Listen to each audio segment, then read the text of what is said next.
Today, I'm down to John Kufleitner's to look at this small and sporty 1957 MGA. But before we take the tour, here's a little bit of background information on the MGA. The MGA design dates back to 1951. MG designer Sid Enever created a streamlined body for George Phillips' TD Le Mans car. The new body style traded articulated fenders and running boards for the pontoon styling. A prototype was made and shown to BMC chairman Leonard Lord. He turned down the proposal because 2 weeks prior he just signed for Don Healy's to produce the Austin Healey before this proposal. Leonard actually had a change of heart because the traditional MG sales started to slump. So he decided to go ahead, let's do the MGA. But the car was actually going to be called the UA series because it was a totally different car than the outgoing MG. But eventually it was called the MGA, the first of the new line. The MGA was produced from 1955 to 1962 in various forms. So we're going to go through all the different forms that were offered from 55 to 62. To clarify that, the body style stays the same. They were offered in different, I don't know if you want to call it trim levels, different options.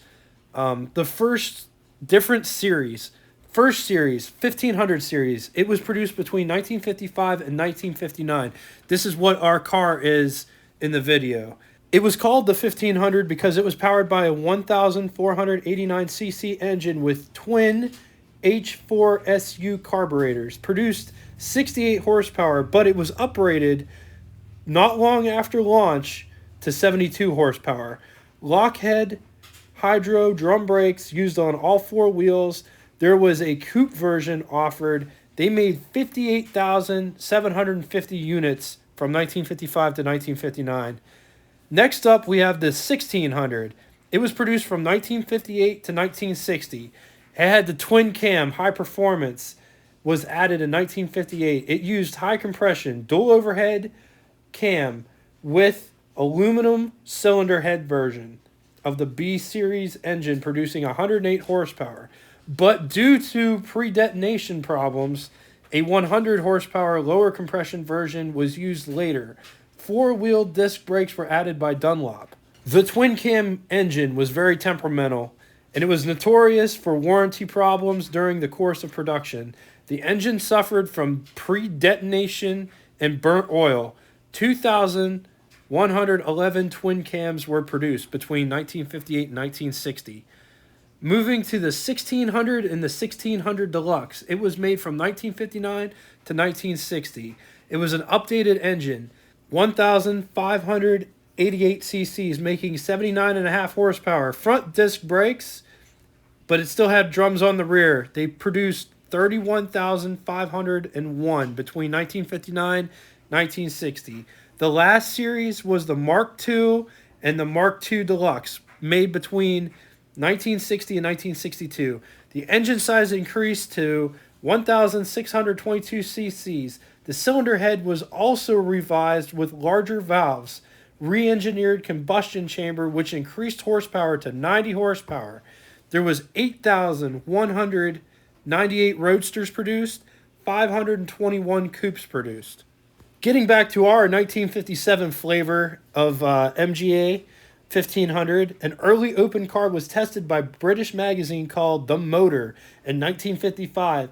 They got a top speed of 97.8 miles per hour, 0 to 60 in 16 seconds. And I know that sounds slow, but the Volkswagen Beetle did 0 to 60 in 39 seconds, which is crazy. Let's hit you with some specs. The MGA rides a 94-inch wheelbase. It's 156 inches long, 58 inches wide, 50 inches tall, has a curb weight of 1,988 pounds. So I wanted to show you how this door handle worked real quick because I couldn't figure it out for the life of me. So we're going to shut the door.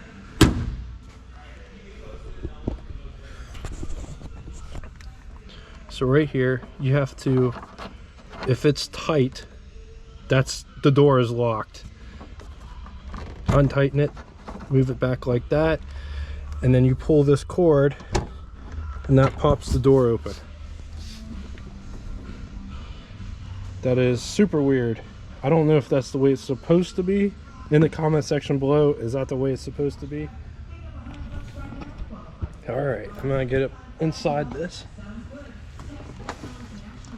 This is actually probably the smallest car I think I've ever gotten into. Seats are nice and comfy. I don't know if I'm gonna fit in this car.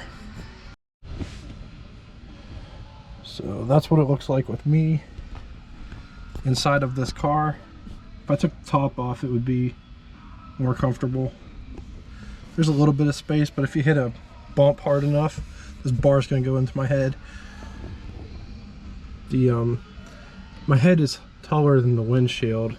My eyes are kind of level with it, but if I slouch down in my chair a little bit, then it works itself out.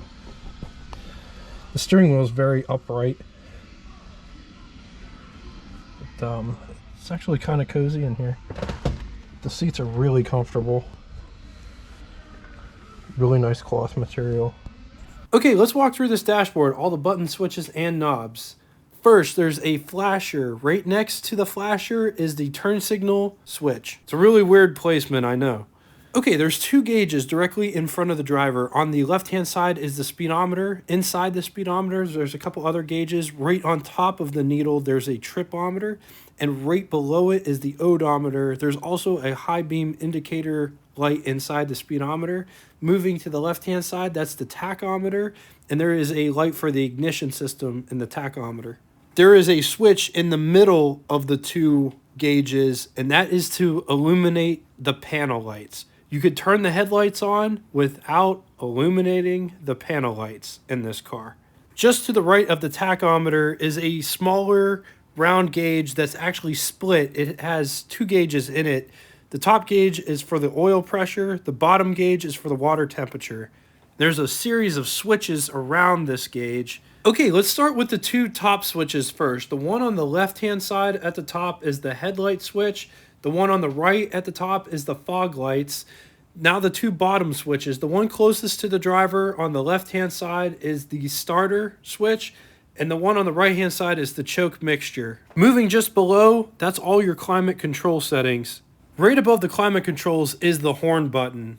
Okay, moving just to the right of the horn button, notice you have the ignition switch up there in the top left-hand corner. Right next to it, just off to the right, but still at the top, is the windshield washer, windshield wiper feature.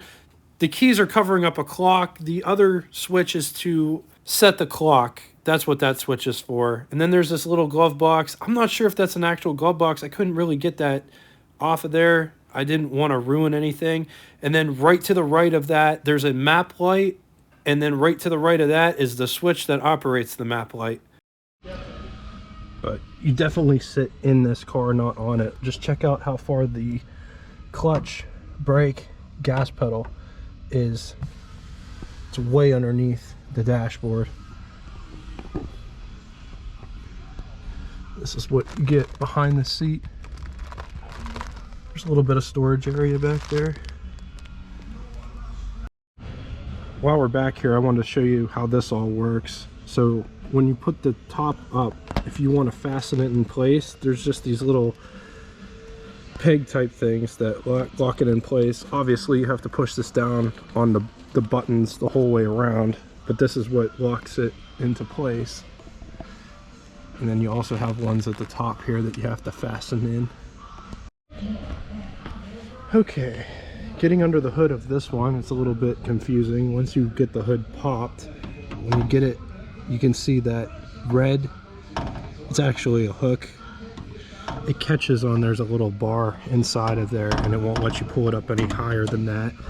But so here's the catch right here. Here's the other part of it, and notice. Okay, under the hood is this 1,489cc engine with twin SU carburetors. It was good for between 68 and 72 horsepower and 55 horsepower with the single carburetor. So fun fact before we get on to the pros and cons, this is essentially the same engine that's in the Nash Metropolitan. The only difference is this one's got two carburetors on it and it's rated at slightly more horsepower. Okay, before we get to the pros and cons section, just a couple more highlights that I need to address before we get on to that. So, total market run between 55 and 62 was 101,081 units. The MGA was a body on frame construction. That's it. I had the same engine used as the Nash Metropolitan, but we already covered that. So, on to the pros and cons.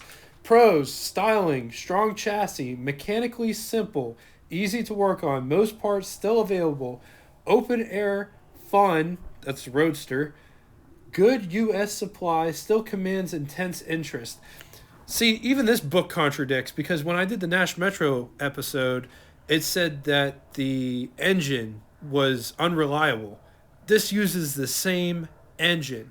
It's crazy. Anyway, against it, the cons: steel body rust worries, limited luggage space. So there you have it. MGA, 1957, 1500 MGA.